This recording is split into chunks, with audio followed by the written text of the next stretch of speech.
Hi, and welcome to Tech Talk. This month, we're going to touch on another of the hot topics at last month's PPAI Technology Summit, cybersecurity. Now, before your eyes gloss over in anticipation of such terms as DDoS attacks, asymmetric cryptography, or dynamic attack services, don't worry, this is a basic 30,000-foot overview intended to give you a few tips on how you or your company can prevent attacks that threaten your systems, your data, and your reputation. If you've paid attention to industry news over the last few years, then you know that several companies in our industry, big and small, have been the victims of malware attacks. Some of these attacks crippled major suppliers and distributors for days, taking down critical production systems, website infrastructure, and email systems that are the lifeblood of communication for these companies. The actual systems, for the most part, aren't any different in our industry than other industries, but the prevalence of emailed invoices, proofs, and order confirmations in our industry has no doubt been a source of vulnerability, since a large segment of these attacks involved employees clicking on attachments or links in bogus emails. Cost seems to be a big concern for smaller companies who fear that the types of systems and training they need to put in place will be overly costly.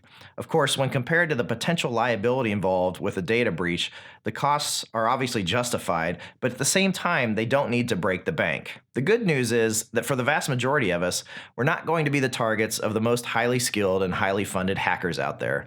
As such, the systems you need to have in place are considerably less expensive or burdensome than those that would be needed by, say, a multinational financial conglomerate. Cybersecurity leader Wayne Reynolds spoke at this year's PPAI Tech Summit and said that 80% of attacks fall into a category that requires relatively basic security infrastructure and training.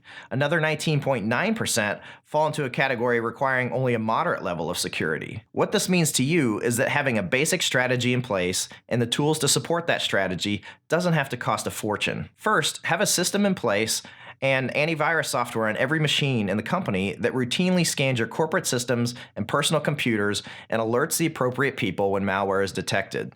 These systems can be relatively automated and updated with the latest malware definitions, which is key.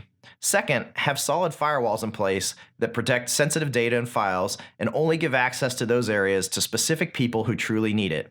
And along those lines, it should go without saying that you should have good backups in place that are easily restored in the case of an emergency. Third, and possibly the quickest way to reduce the threat, train your people. As I mentioned earlier, a large percentage of the attacks have involved employees clicking on links or attachments. Make sure your people are trained to not open attachments or click links that aren't verified and from a trusted source. There are tools out there to help you test these types of vulnerabilities. John Norris, VP of Operations at Starline, uses a tool called KnowBe4 that allows him to test phishing vulnerabilities and evaluate the risk of employees inadvertently being a source of malware attacks and put additional systems in place as necessary to mitigate that risk. It's not rocket science, but educate yourself on the tools and training available and make sure you have a good strategy in place. Understand the threats you face and implement a plan that's appropriate for your company, your critical systems, and the sensitive data you store. Indirectly, the move toward connected systems that reduce the reliance on email communications in our industry can actually reduce the risk of some of these types of attacks.